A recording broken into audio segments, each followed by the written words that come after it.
The following is a Hoop Ball presentation.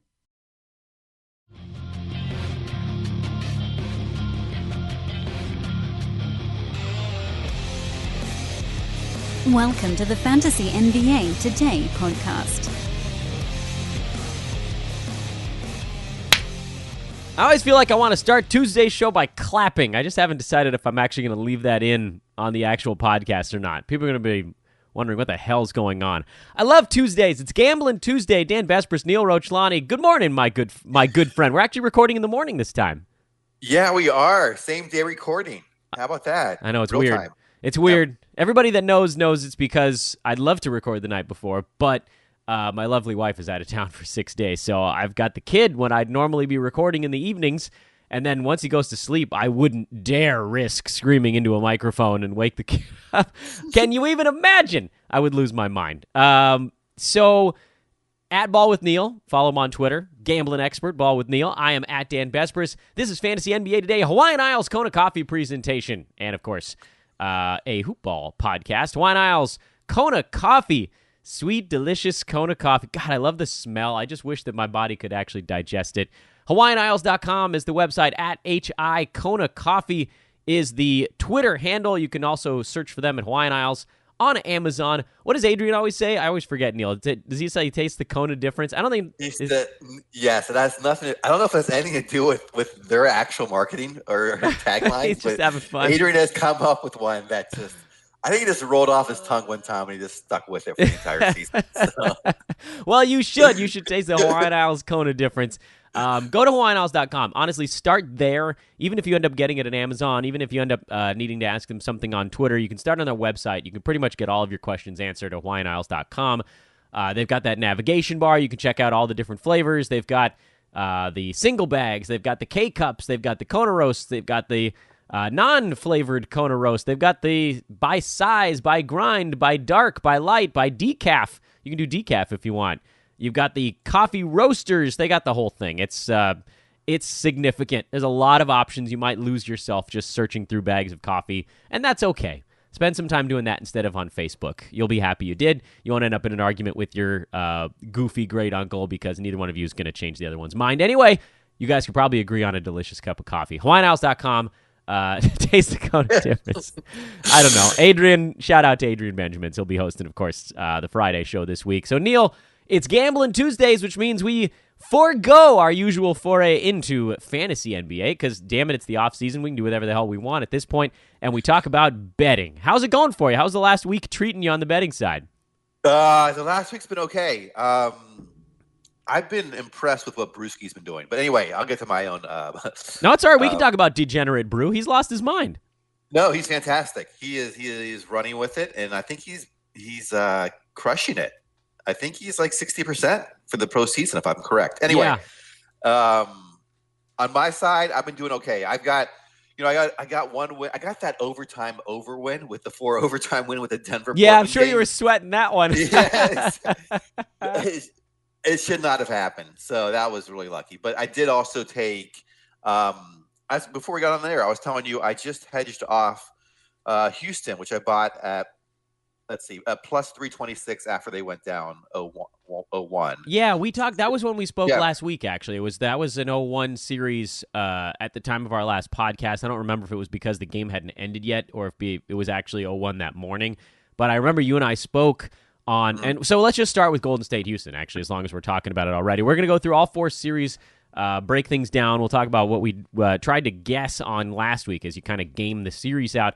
And then we're going to segue into some numbers that Neil's been able to cook up over the course of the year, doing some deep dives. You've been doing some deep Excel spreadsheet work over the last couple of months. We'll get to that later on in the podcast. Golden State Houston now tied 2-2. Each team has won their 2 home games in this series. When you and I spoke a week ago, we both said that we thought Houston was actually going to win Game 2, and getting in on Houston after Game 1 was the best time to do it. We were both wrong about that one. Getting in on Houston after Game 2, as it turned out, would have been the time to go, but they did end up making a series of it, which is what we expected. So we got the right conclusion, we just got there the wrong way, if that makes sense. And now you said you're hedging back onto Golden State, which makes a lot of sense because I think you and I both figured, all right, the Warriors are probably going to end up winning this series, but if we can find a way to create a middling opportunity, that's the ultimate. That's the perfect thing to get in a playoff series, because then you don't even care who ends up winning the thing, unless, you wanted to put more money on one side than the other.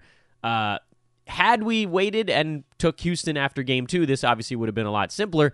But as it turned out, you ended up with a pretty good spot anyway. So now I turn it back over to you, now that I've done the recap from last week. As you were, Neil, what were you talking about there? Oh, yeah. I went right into the price lines, because, that's where mine goes. Yeah, exactly. So after Game 1, I thought Houston was going to make a series of it. I was thinking they might win Game 2, just because I thought it's still relatively well. Anyway, I just thought they would make a series of it. I think you said they were going to go up 2-1. I did, which was bonkers. Well, a little bit. I mean, it is 2-2 now. I think you had it going back to Golden State 2-2, so you got that part right. But again, we both got there the wrong way. I got there the wrong way, but we both did. I got there. So I got there eventually. So yeah, I'm going to walk through the prices to see if this makes sense. So let me just tell you what I did. So after Game 1, Houston was plus 326. I believe Golden State was minus 405. So I put a unit on to Houston to win the series. So they would pay out basically 3.26 units if they won. After last night, after Game 2, I was pretty worried about it, but I basically just sat on it because I didn't know really what would be the smart thing to do at that point. Because I didn't want to really just rush off it and just like minimize my losses at that point. I thought Houston might give a fight. So like you said, they got the game. They got to even the series last night. So now they're at plus 203, but more importantly, Golden State's at minus 245. Oh, look at that. Yeah. So I was able to, I put 3 units on Golden State this morning, which means I locked in basically 20.24 units. Is this too numbers oriented? Nope. Although you do math. Yeah, Math podcast. Mondays. I'm doing Math Mondays. Math podcast. So this is right up your alley. So anyway, yeah, it basically evens out to whether Houston wins or Golden State wins the series. I'm locked in with basically a quarter unit. Let's say Golden State wins Game 5. So let's do a little game planning here, like we did last week. If Golden State wins Game 5, do you do anything with your wagers? Would you add anything on the Golden State side? Would you sit on it through Game 6 and wait until Game 7, or do you just call it a series? I mean, you found your quarter unit. You don't actually have to do anything. Doesn't matter what happens in the series. You're up a quarter unit. Do you just ride that out at this point? Yeah, I'd have to look at the price and see if it's worthwhile based on the percentages for them to win it out. But I would say I probably just sit on it because I've never done that before, Dan. So I'd have to walk through for the first time. Usually once I get a hedge off a series, I kind of move on. So I don't go back and look at it. But yeah, that would be something smart to at least look at, see the pricing works out, to see if I think, for example, if Golden State is, I don't know, they'll probably minus, well, Milwaukee's minus 10,000. They would probably minus, 1,000 at that point. If they win Game 5? Yeah. Do you think? I think a little less than that would be my guess. Yeah, maybe minus 600. Yeah, that would be my thought. Something in that neighborhood. I mean, then if you had faith that Houston was going to win Game 6, you could look at doing a Houston wager at that point. But I feel like, honestly, I have no idea what happens the rest of this series. Now it's a best of 3. You and I both thought Houston would fight, and they have now. And it almost feels like we're pressing our luck a little bit to expect it to happen again. That's where I'm settling on this one. It sounds like you're actually settling in the same area. Yeah, I just don't think Golden State ends up losing this series unless there's just some anomaly that happens. Yeah, I think Golden State's, So, all right, where do you want to go next? The other Western? Toronto. Let's go there. All right, Philly, Toronto. I did. I was surprised Toronto was minus 160 after we talked about this last week as well. What would they be after they was it Game 1 or was it after Game 2? I forget now. Yeah, I'm thinking probably after the series was tied 1-1, going back to Philly. Yes, they were minus 160. So I did jump on that, and now they're minus 270, 280. Yeah. So I haven't hedged off that. I think Toronto's still going to win the series, basically because Embiid's health is so much in question. So I'm just hanging on there. So. You said you got in on the Raptors at minus what? 160? Yes. Could you potentially create another middling? Are the Sixers a greater underdog? Yeah. Oh, interesting. Yeah, they're plus 230 now. Aha. Interesting. Okay. So I'm sorry, just to interrupt you. I was going to do it, and then all this Embiid health news is just making me. I think Toronto's going to win Game 5, so that's when I would probably do it if I'm going to do it at all. Okay. So that's where you even this sucker out. Would you add now to the Raptors in any case? Would you potentially take the Raptors at a higher favorite price with the expectation that they win the following game and then look at the 76ers, or are you content to ride? What did you say you had one unit on the Raptors or more? Yeah, one unit. No, I'm content to ride only because Toronto's way over dependent on Kawhi. And if he's out for any extended period of time during a game, like he has to go to the bench or go to the locker room for like a 6-minute break, that could change everything in the game. So I'm too nervous about that to really rely on Toronto. I feel like they're as reliant on Kawhi as Houston is on Harden. It's crazy. It does seem that way. They're a 6-point favorite at home tonight, by the way. Do you have any thoughts on the individual game? Well, it comes back to health for Embiid, right? I mean, he has this respiratory thing. So if I knew it, all things being equal, I would probably go Philly on the line if Embiid was healthy. But because of that, I just can't. I don't have enough of the up-to-date, accurate information on health. So it doesn't make sense for me. Yeah, 6 points is a lot to lay in a series that's been so hotly contested. But indeed, Embiid. I didn't mean to do that. That's obviously something to sit on. And when you just don't know, it's sort of not even worth. Because probably he'll play. My guess is he'll play even if he's sick, but you just don't know what amount of energy he's got in the tank. Where to next? Are we going to the one that's almost locked up? Yeah, I was going to ask you. Do you do anything at this point? Would you ever make a bet at this point? Not on the series, no. That's right? Too rich for my blood. Unless I thought Boston was set up for an improbable comeback. But the problem is, Bucks are a minus 50,000 favorite. And the Celtics are only a plus 1,800 underdog. I mean, it is a wide spread there, right? Are you seeing a higher number? I'm seeing them as almost basically like a 20-1, whereas the Bucks are laying 1-50. Yeah, I don't know where you get your lines. I'm seeing the site that I use. I'm getting minus 10,000 for the Bucks and plus 300 for the Celtics. 3,000, excuse me. Oh, okay. Yeah. So I was just floating through different websites that have these odds posted. So they obviously vary depending on how the money's coming in on the different sites, but it's still a very wide spread there. Plus 3,000 is a little bit more interesting, but still not worth pursuing. That's you'd need a lot of things to go your way. And here's the thing. So I'm at Bovada right now. That's where it's 50,000 and plus 1,800. I didn't know if I should give out where I've looked at numbers and potentially placed wagers in the past. But that's where they've got it at the moment is 50,000 and 1,800, which to me, that tells me that actually the Celtics remain the public team. Because if you're looking at a website where the Celtics are a higher underdog, Milwaukee's a lower favorite, Bovada is very much a public offshore. And the Celtics they have worse odds. That means that money's come in on that website on the Celtics already. They may have had to do their own adjustment, or are they working off of something that comes from Vegas? That I don't know. First of all, that's not nearly enough for a team to try to win 3 in a row. And then I think you and I spoke about this series a week ago. I figured the Bucks were going to win this series. I think I was really surprised, and I'll just go back and I'll just give my thoughts now.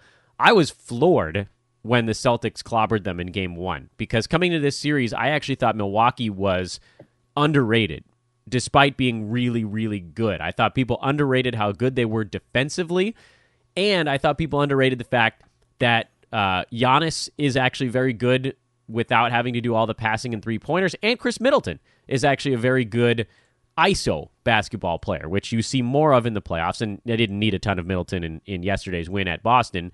It was all Giannis.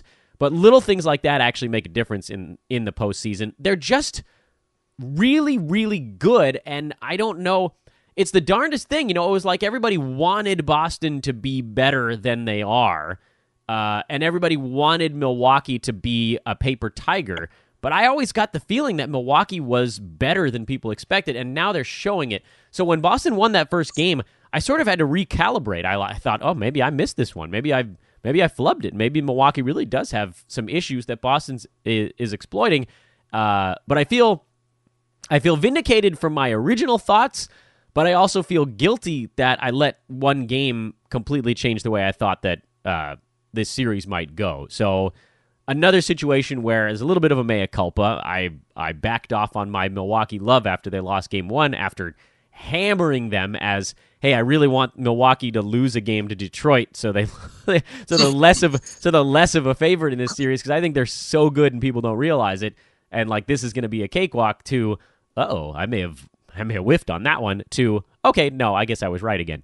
What the hell am I getting at, Neil? What am I? I'm circling the wagons on this one. Milwaukee's just a better team than Boston, and I think they're the best team in the Eastern Conference.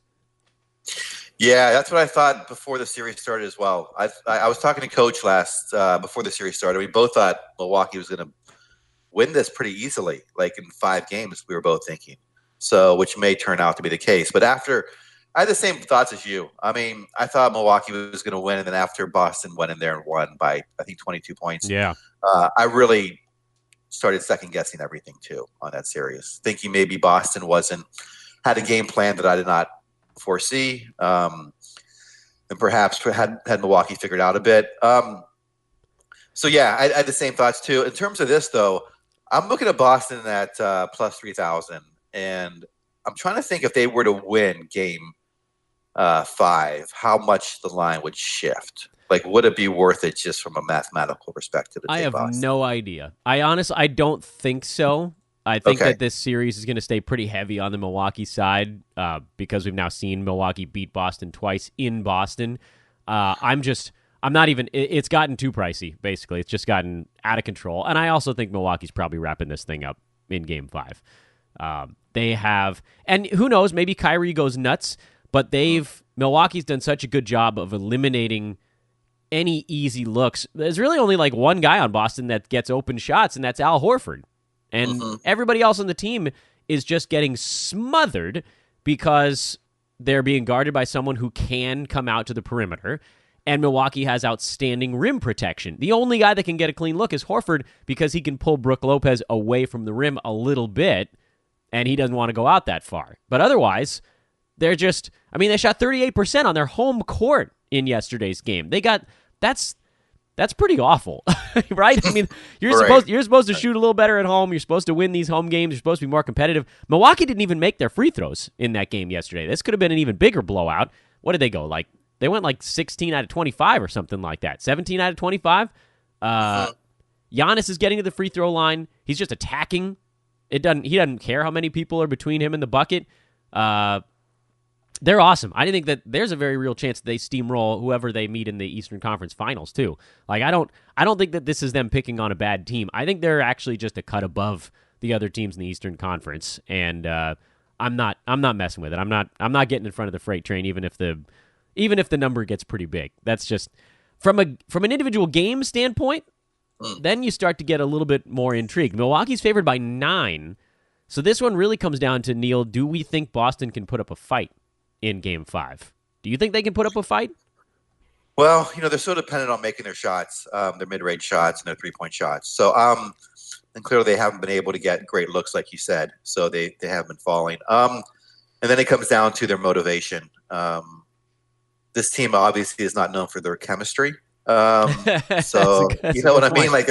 They're not like a band of brothers fighting for each other, it seems like, out there. So, maybe in-game betting is the way to go. If Milwaukee hits them in the teeth right out of the chute, you're like, all right, well, that's about it. But yeah, exactly. Maybe that's it.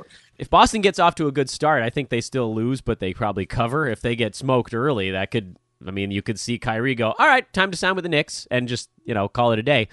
Or the Lakers, I guess, maybe surprises somebody. Yeah. Go have a LeBron and Ty Lue reunion tour.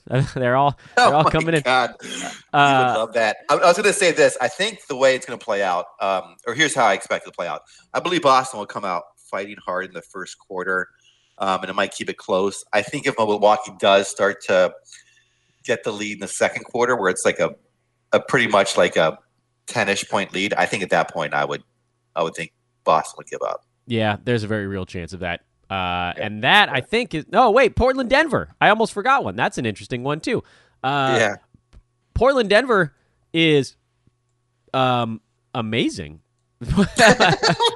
Right? Like that's a wild series. Every game has been so hotly contested. Right now, Nuggets are a minus 160 favorite, which to me, Neil, feels kind of low for the team with home court in a best of three. I would look at Denver on the series at this point. Maybe I'm crazy. I actually think Denver's kind of looked like the better team in this series. They've missed some shots. Portland's hit some big ones. They won the 4 overtime one. It feels like if Denver plays up to their potential, they should win this series. But, of course, should is different than will. Where do you sit with Portland-Denver? Yeah, I think it's pretty much fairly priced. Yeah, so minus 162, 142 Portland. I thought going into the series it was pretty much even, and I gave the edge to Denver, mostly because the interior defense of Portland obviously wasn't there, and then the home court advantage. I still kind of see it, but you're right. 2 games at home out of the final 3. Denver has a better home court advantage than most teams. And I guess the only argument for Portland is they've gone in there and they've won. And they have – and Damian Lillard's been amazing all series. And if he gets a little bit of help, and I don't know. If those role players can step up a little bit, you never know. Denver's been a little tight, obviously, being in their first playoffs. So it could go back to Portland still. I think. Yeah. I lean Denver on this one. I think it goes 7 games, if for whatever that's worth. Denver's favored by 4.5 in this one. Maybe the way to go is just to bet Denver with minus 4.5 if I think they're going to win, and if I think Portland's going to go back and win in their place. I don't know. I mean, it seems like it comes down to whether or not anyone on Denver can hit a bucket besides Nikola Jokic. So they got a nice game out of Jamal Murray, and they won in their last one. Lo and behold, can he actually have 2 good games in a row? I don't know. Jokic has been amazing, though. Denver's a weird team where I actually don't really much care for the Nuggets overall. I really love Nikola Jokic, and I kind of can't stand Jamal Murray. And Gary Harris was annoying this year, and Will Barton was a fantasy letdown. They had all these fantasy letdowns, and Jamal Murray seems like kind of a schmuck, and he pisses off everybody in the league. And then Jokic is just amazing. I have mixed feelings. I want to like the Nuggets, but they have so many players that annoy me that I just kind of can't do it. So, I guess I'm rooting for Portland in this series, but I also think they're going to lose. Neil, I want to move on to the next thing because we have a couple topics to cover. Number one is we got a little bit of Lakers news today, which is always amusing. Apparently, they targeted Tom Thibodeau and Frank Vogel as potential defensive coaches for that team. Sounds like Tibbs is not interested. But just from okay, so let's play the what-if game. What if Tom Thibodeau was the Lakers' defensive coach? Would that be the greatest circus in television? That would be awesome.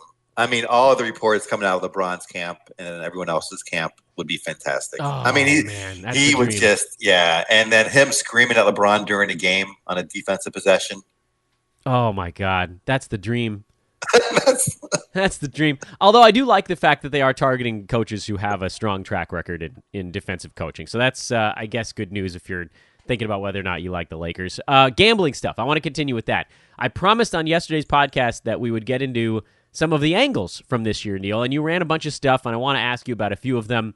You were tracking some back-to-back numbers, some home-and-home numbers, some bounce-back numbers. Let's start with the bounce-backs because you've already told me that basically of all the things you tracked, that one had the worst outcome.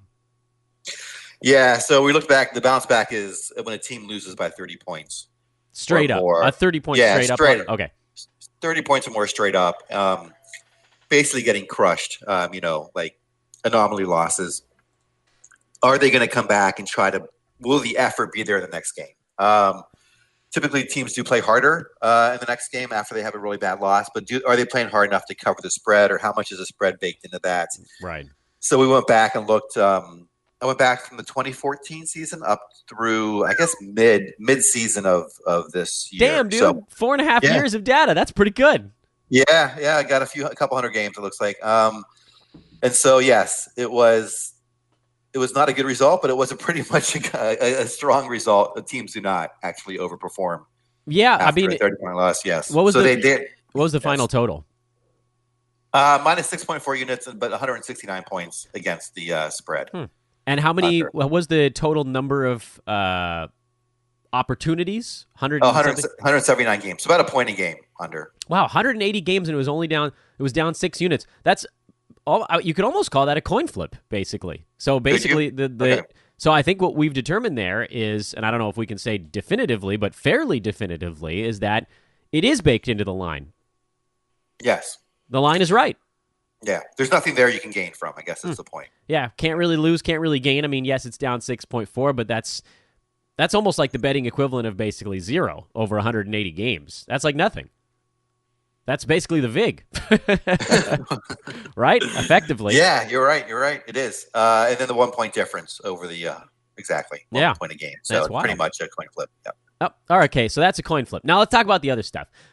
There's one that you were only able to track one season, and we can go back and do more on that. Well, the other ones you did do one season, but there was one where the opportunity was really low, and that's the altitude back-to-back, which the NBA is actually trying to eliminate these days. You jerks in the scheduling department, trying to take away one of my old favorites. Only 9 opportunities on this one, so I don't know if we can learn much about it, but what did it show? Yeah, so this was West Coast to back-to-back. So this was specifically Pacific time going to Denver, Utah the next day. Yeah, that was one of my old favorites. So there were only 9 opportunities, and it was basically a wash as well. Yeah. 0.6 units up. But yeah, it's nothing. But a minus 12.5 in the points. So exactly, just basically within line of the spread as well. So nothing learned there. Are you going to go back and look at some other seasons on that one? I'm going to ask my boss and see what he wants me to do. So let's see what that guy sounds like a real son of a bee. Yeah, exactly. Okay, let's talk about the 2 where we got a little bit more data on it from this season alone, and there were enough to make a couple of small conclusions, and that's something, Neil, you and I have talked about off air many times. Yes. I've tweeted about it. You've tweeted about it. We've talked about it on the pods. And that's the home and home series in the NBA. Now, most people assume that a home and home is when a team plays the same opponent 2 games in a row at each of their home venues. So, if it was Lakers and Suns, they'd play on Tuesday in Staples Center, and then they play on Thursday and whatever the hell they call the arena in Phoenix these days. It's the Talking Stick. Am I getting that right? I think you're right. But we looked at it from a few different angles, Neil. So what did you find out? Yeah, we looked at it a couple different angles. So the home and home we looked at was not the next day. It was within a week was the first angle we looked at. So if the 2 teams played each other home and then back at the other team's home within a week. With a team who lost straight up, the first game outperformed the number the second game with that motivational revenge. Okay, sort of for example there, let's say let's use this Phoenix Lakers example. Phoenix Lakers played, on January 1st in LA. This is not real, by the way. I'm making this up. Let's say they played on January 1st in Los Angeles. Lakers won that game 105-90, and then 4 days later, January 5th, they play in Phoenix. You'd be looking to see how the Suns do against the spread, regardless of how they did against the spread in LA. You're only looking at the fact that they actually lost the game straight up. Yeah, because we're not looking at the motivation. I don't think the players care about whether they cover the spread when they play a game. Maybe they do. But, they should. They shouldn't, but yeah. But I think they're more about they're pissed off because they lost, right? Okay. Or they're more inclined to try to get back at a team after a straight up loss than after a spread loss. Okay. So yeah, we looked at straight up results and then compared that next game to the spread. Does the spread reflect that? Okay. So what did we find out? Yes, it does. How did the teams do when they play each other twice in a week or less? Yeah, so looking at I had 33 games. The tracking went through this season, not the entire season I wasn't able to get to, but 33 games through partial season. Up 7.8 units and up 168 points. Okay, that's a good start there. Obviously, that's a very good start, yeah. Only 33 games, but it's certainly something. And then we also looked at, Neil, different timelines, right? Yeah, so the second one was the home and home, thinking maybe the 7-day, I think, hypothesis was that it's fresh in your mind, right? You just played them recently. And so we looked at it for a little wider range of over 7 days, but under 30 days. So within basically a week to a month time frame. And there were 131 games that I was able to track so far. And that was up 14.6 units and 334 points. Interesting. Okay, so Could we potentially roll those two together as all home and homes a month or less, basically? Yeah, and it seems like, it's certainly that's probably the way to go, is to roll it together, because they're both positive, and I don't know if the sample size is so small to really kind of make any determination on one versus the other just yet. So this is another one this one feels like even more than the others potentially worth pursuing. And I know everybody's been waiting on like revenge angle stuff that I had talked about way back when. This is basically like a revenge angle type deal, but switching venues and now setting an actual parameter on how long there can be between the two teams. So if you roll them together here, it's 164 games and up, what is it, like 22-ish units? I lost track. Exactly, 22.4.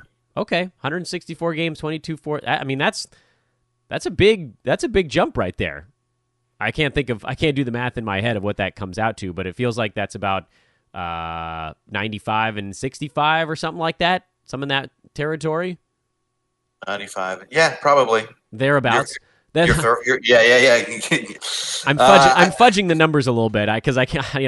I know that you need to have like a little bit of a vig come off there. I'm sure I'm off by a few, but that's my that's the on-air live podcast mental math attempt to try to come up with what would create 24 units in 164 plays. If there were 100 and this, by the way, Neil, you said you went up through January, February, so there might have even been a couple more. I'm actually concerned that the end of the season is going to muck up all of these numbers. Oh, yeah, I think it's a great concern because obviously at that point, different players are playing. Yeah. And you know what I mean? It's not the same guys who are out there. We're looking at teams that are trying to fight, obviously, and it's the revenge is not just the team motivation, but the players that were on the court. Exactly. So.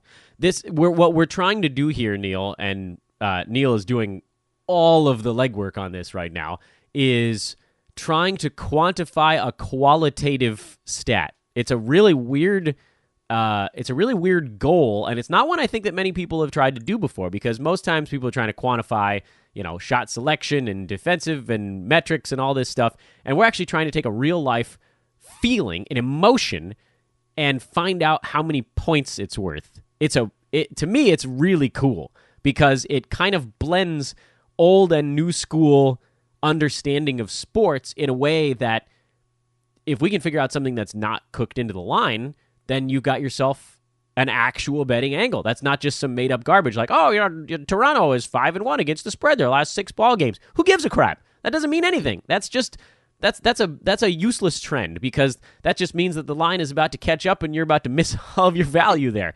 Fine, they're playing well for a week. Congratulations. This is about a long-term lifetime of, hey, is there an emotional angle here that people are, because who the hell is going to look at a team home and home that's 24 days apart? That's not a thing that people are paying attention to.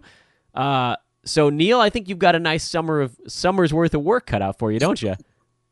Sure do, Dan. No, this is fun, though. I love this stuff. I know you do. I know you do.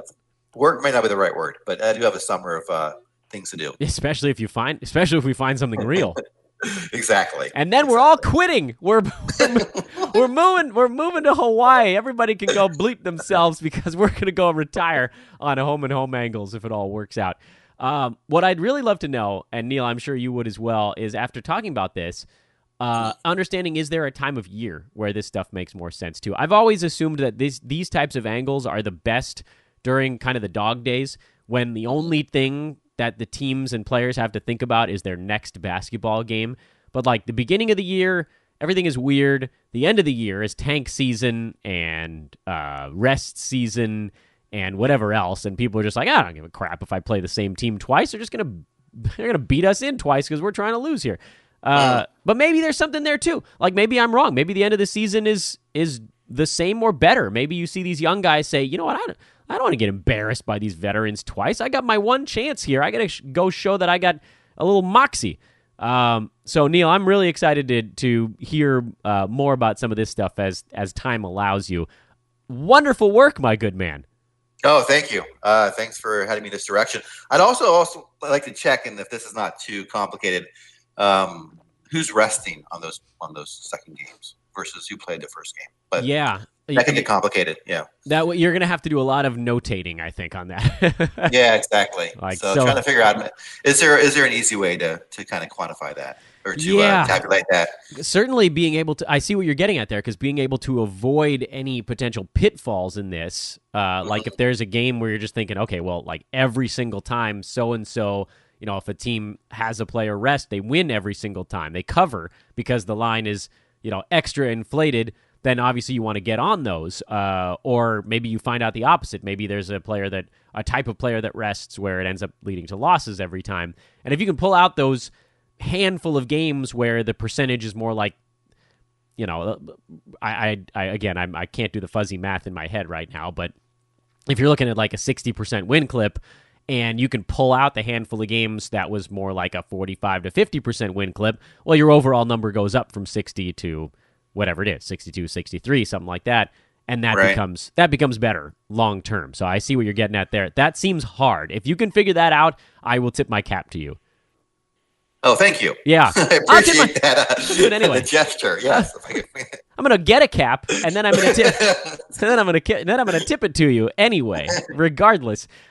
Neil, you're the man, my man. You know it. It's math time on the podcast these days. I love it. Congratulations. It is math part 3. Yes. Yeah, we're doing it, man. It's gambling math on this one. I love it. I know the people love it too. I think this is good stuff. And for the degenerates here in the off season, this is like, chef's kiss. This is c'est magnifique. It's beautiful stuff. Neil, next week we'll get into more playoff series, how they're going. And I'll give a little bit of thoughts on revenge angles. We'll talk about, I never finished the season because I figured the tank season was going to be a rough go, but we'll start diving into that a little bit next week. Sounds great. Excellent. He's Neil Rochlani. I'm Dan Besbris. This is Fantasy NBA Today, a hoop, ball, and Hawaiian Isles Kona Coffee presentation. Coming up the rest of the week, tomorrow, Brandon Marcus, he and I will talk about fantasy stuff. Yes, we'll segue back into basketball from a fantasy perspective. We'll do some more lessons learned. Thursday, Neil, you're hosting. I don't know who you're hosting with. I'm hoping it's Ethan again because I screwed him out of another Monday show this week. And then Adrian and Coach on Friday. Next week, we will begin our post-mortems on all 30 teams in the NBA. That'll carry us over 6 weeks of action. It will actually run in conjunction with written articles over at Hoopball on each of those teams as well. We're going to work our way through all the teams, starting with the worst record in the NBA. That's on Monday of next week, the 13th. We'll start with the Knicks, and we'll finish up in late June, right around draft time, with the Milwaukee Bucks. So that, again, is starting next week. At Ball with Neil, if you want to follow him on Twitter, I'm at Dan Besbris, at Hoopball Fantasy, at HI Kona Coffee. Have a lovely Tuesday, everyone. We will talk to you tomorrow. So long.